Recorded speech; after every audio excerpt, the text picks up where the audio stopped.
Welcome to Lightyear Frontier, the alien farming game where instead of just being a regular farmer, you actually get an entire mech with various tools and cool loadouts to help you on your journey. I decided to check this out because this game is in early access on Xbox and I thought it looked really awesome. And in this video, let me just give you a little sneak preview. I did manage to tip my mech over several times throughout. I actually had no idea the mechanic was in the game to actually have your mech fall over and ragdoll. And when it does so, you just fall straight out. So here's the game. See how many times you think I will tip my mech over during the course of this video. And we'll see if you're right. It's more than you might think. So let's dive into the game with that in mind. First impressions, this world is really nice actually. Nice environment, we've seen a bit of nature already. The planets in the sky just look awesome actually. I really like that kind of skybox they've used. So we've got a torch, we've got like a pickaxe, which is pretty awesome. Just some basic stuff. But the first goal of our mission is to get to our mech, because that's where the real action is. This game's all about your mech and using that to really navigate the world and to do your farming as well. So our mech already is tipped over. By the way, that doesn't count as one of the times I tip it over myself. So it looks pretty worse for wear. We've got to basically get this thing up on its feet. And there's several modules that are missing from it. So we'll have to go around the game world and just find those and just kind of build this thing up. Now, this is what I really like about this game, this kind of farm aesthetic throughout. So although it's like high tech, the mech actually looks like a tractor. So you've got that kind of tractor grille on the front of it. And obviously being red, classic tractor kind of color. So yeah, I like that kind of inspiration. It really does feel like a farming game from the get-go. One of the things I actually didn't like about Farm Simulator is just how complex and in-depth it is. It demands a lot of your time to really understand that game. And I did put some time into it, but you know, with other stuff that I want to play, you just can't devote that time to it that you need. So this kind of seemed a nice balance between a more casual farming game and something a bit more complex. But you know, having the mech in there is just game changer. That's just so different. I've never seen that in a farming game. So this is the first tool we've got. It is a spike saw and it has a couple of functions to it. We've got a spike punch that we can do. And then we've got the actual saw mode itself, which is like a sweeping kind of attack. And it's worth mentioning at this point, there's actually no combat in this game, so no enemies. Although you can attack passive mobs and stuff like that. But yeah, there's no kind of like combat, bosses or anything like that. It's a chilled out farming game. Right, so delving into this new area here, it's a bit of a barren kind of area. And there is my first mech stumble. And actually, something to correct from earlier, you don't get tipped out your mech automatically. You actually have to jump out. You can't do much once you've fallen over. You basically have to bail, tip out your mech and get back into it. And by the way, how strong is this farmer that he can just get out of the mech, flip it over with his bare hands and he's good to go. So you can see these kind of purple gloops everywhere. So we've just got our irrigation hose and you can refill this with water from any water source and use this to clean up areas. At this point, it kind of reminded me a bit of Slime Rancher. I don't know if it's the gloopy kind of effects, but kind of the cleaning up of things as well. Really gives me that vibe. So I fell into the water there, but actually it has a quite a nice in-law system where it kind of just says emergency detected and it throws you back out again. It's a shame the mech can't swim, but yeah, I mean, it's not really designed for that. So it does have a small jetpack on it, so you can kind of boost slightly up stuff. And I'm just trying to do a bit of parkour here to get up this rock face, because I'm trying to find where these slimes are. And you can see another tip over and all the way down the rock face. I bailed early that time. So bad. Luckily, the mech doesn't get damage. Doesn't matter how many times I tip it over. And in this video, I'm just covering the first kind of hour and a half to 2 hours of gameplay. So I haven't really explored too much, just getting to grips with these tools and stuff. But you know, if this game's something that you would like to see more of, do let me know down in the comments. I'll be happy to do another follow-up video on this soon on the channel. So we're still kind of in the tutorial phase, but it's actually quite a nice loose tutorial. Like you don't have to follow the markers. Being the kind of completionist that I am, I just like to get everything cleaned up and off my screen. Kind of just want to get past this initial phase and then we can just do some kind of freeform farming. I have played a couple of these kind of sandboxy crafting building games recently, and one of the flaws that a lot of them have is they're too guided. So this initial kind of tutorial where it's teaching you how to play, I do appreciate a tutorial. I mean, it's really good for some players. I'm the sort of player that will go off and read for hours and hours about a game anyway, so I'll find out how to play. But for players that, you know, want that more guided approach, I was thinking in-game tutorial is the best approach, but it should be optional, right? So I don't know if you do a second playthrough of this or start a new world, whether you can skip the tutorial and just go straight into it. Even though I'm on Xbox, I do always use Steam as a good gauge of like how popular a game is and how it's doing.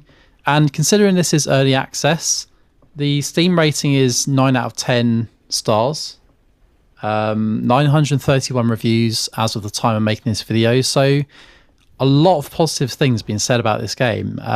Yeah, and I can see why. Just everything about it so far really spot on, very well presented, love the world, love the mech concept. I think that's what's drawing a lot of gamers in, that mech. Now we've got the vacuum harvester. This is how we can gather up water, we can destroy weeds, and we can collect our seeds and stuff when we have finished farming.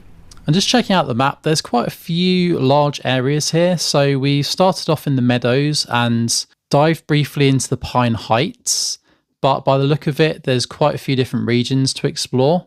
In this video, I'm just going to be checking out the Pine Heights and the meadows, but as I said, if we do a future video, we'll definitely check out some new areas. And there's a nice bit of economy here as well, so you can see here the current value of different goods and projected value. So there's like an economy system in this. So I decided to set up base in this kind of grassy basin, quite close to the Pine Heights area, because I feel like that's going to be an area we, you know, spend a lot of time in cleaning up and exploring. So I'm just chopping down some trees to get some materials, and then we can start building our actual base. So we start off with this tent, nice little tent with a bit of an awning next to it. So you place the object down, and then what you can do is you can actually do it in your mech as well. But I decided for immersion to jump out of my mech. And you just add the materials to it and it builds. So no timers, nothing like that. You don't have to hang around. Once you have the resources, you can build the actual building, which is really nice. Having played Farm Together, for some reason that game is designed so strangely, almost like a mobile game.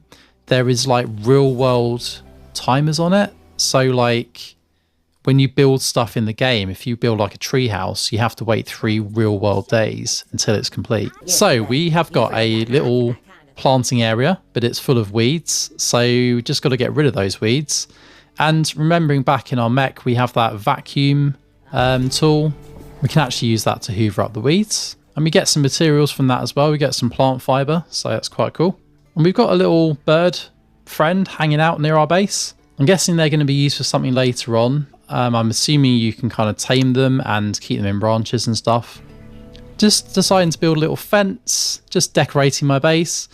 If you come to learn anything about me as a gamer, it is that I like to make things homely. I don't know, I like the visual aesthetic kind of aspects of the base building.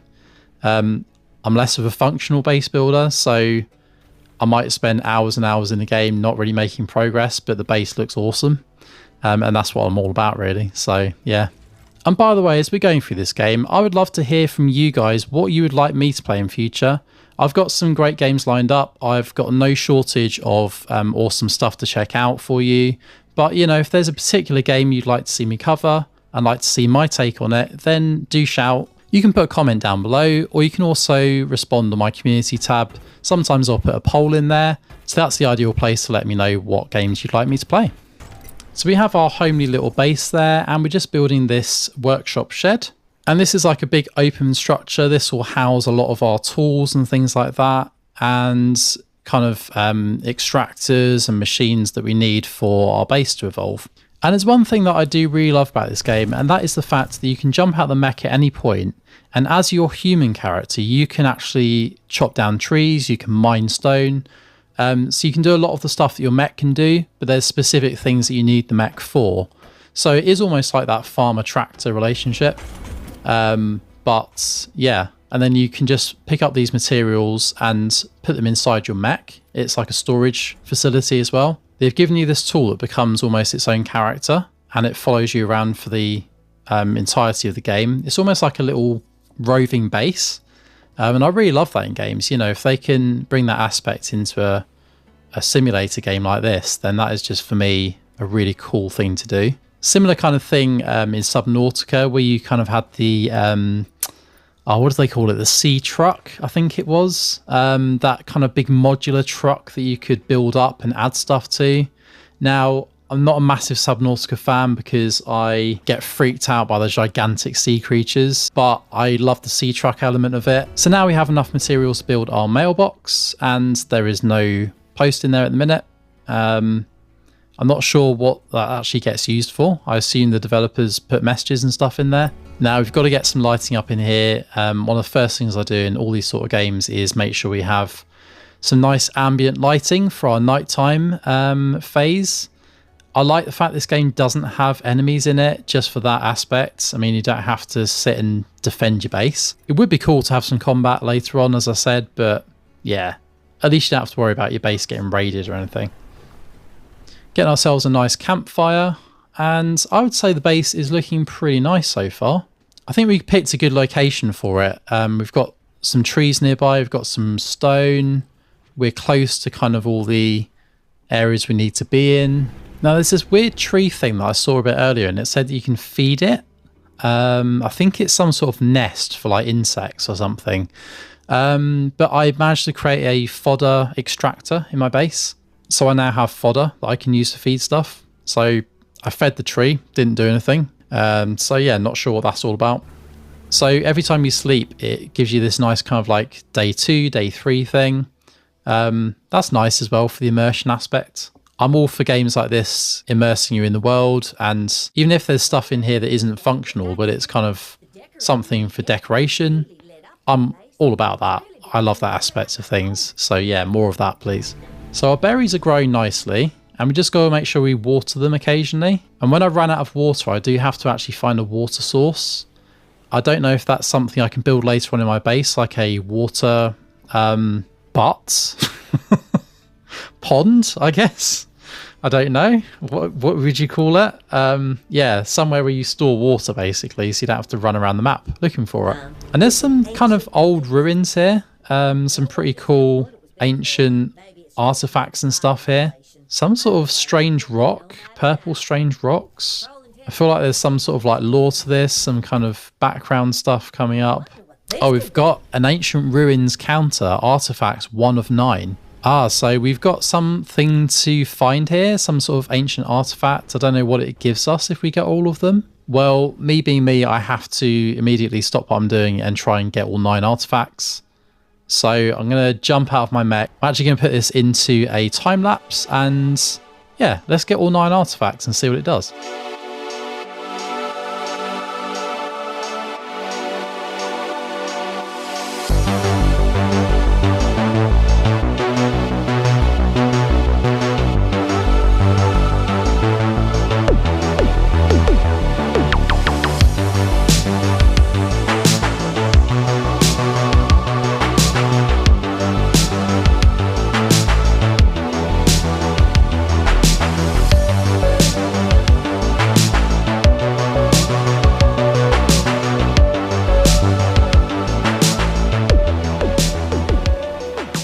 Here we are, the final artifact. There we go. Damn. Location explored. Damn. Okay. I guess that's just like an exploration thing. Like you get all the artifacts in an area and you fully explore it. I was kind of hoping I could go inside that building, but maybe not. Maybe it's something for later, or it's just decoration. I don't know. Oh, the artifact counter's gone now. So I guess, yeah. I just did a very long fetch quest for something, and I don't know what. I guess I'll find out later on, but maybe not. Who knows? Okay, interesting. It's quite fun finding all the artifacts, to be honest, actually. The parkour kind of aspect of this game, the platforming is quite fun. So we finally found our water source, so I can refill my hose. I really hope later on I can get a place in my base where I can add that. There we go. Tip the mech over once again. geode shards. There's a lot of stuff at this point that I'm just kind of collecting. I don't know why, but just putting it in my mech to potentially use later. I've purposely not looked up guides and stuff for this because I really wanted to go into it blind and just appreciate the game for myself and, you know, truly explore it. And that's what I tend to do with a lot of games, actually. I don't like to spoil it for myself unless it's something I'm stuck on. I'm sure there's a load of channels that have absolutely aced this game and, you know, blasted through it straight away, but that's not what my channel's all about. I'm all about just experiencing stuff as it comes and giving my take on it. So I would say I'm doing a pretty good job of it so far. We've made some progress. We've got a base built. We are cleaning up a lot of the area. We haven't tipped over our mech too many times. So back to our base and sleeping to go into day 4. Now when I started day 4, it pops up with this random weed seeds event. And basically these weeds start falling from the sky. And you've got to hoover them up or vacuum them up before they fall, because then they ruin your crops and stuff. So yeah, a bit of a peril kind of here. The game doesn't have enemies, but it does have some danger to it, some kind of urgency to it. So yeah, I appreciate that element. Probably not something I will enjoy doing that often. So I don't know how often it happens or if it's just random. But yeah, interesting one to instill a bit of action into the game. I managed to save most of my crops. I think got one weed in there, but for the most part, they're fine. So yeah, got myself some polyberries. And I get the sense at this point, I'm really not pushing the envelope very much. My farm is quite small time. There's a lot more that I could do with it than just growing some berries.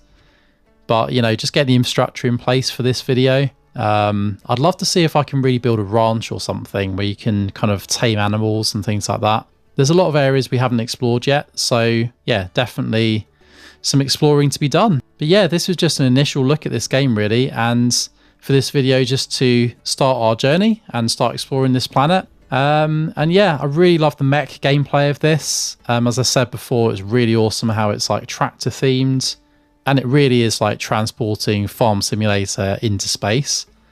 That's a really awesome aspect to this. Really cool game, really smooth to play. Definitely give it a try if you can find it on your chosen platform. But for now, that's all we've got time for, and that brings us to the end of our video. And if you enjoy this video, kindly drop a like on it and consider subscribing to my channel. We'll be playing more games like this in the future and other things that I find that look really interesting. So yeah, make sure you subscribe so you don't miss any future videos from me. But for now, all that's left for me to say is thank you very much for watching, and I will see you again very soon for a new video. Bye!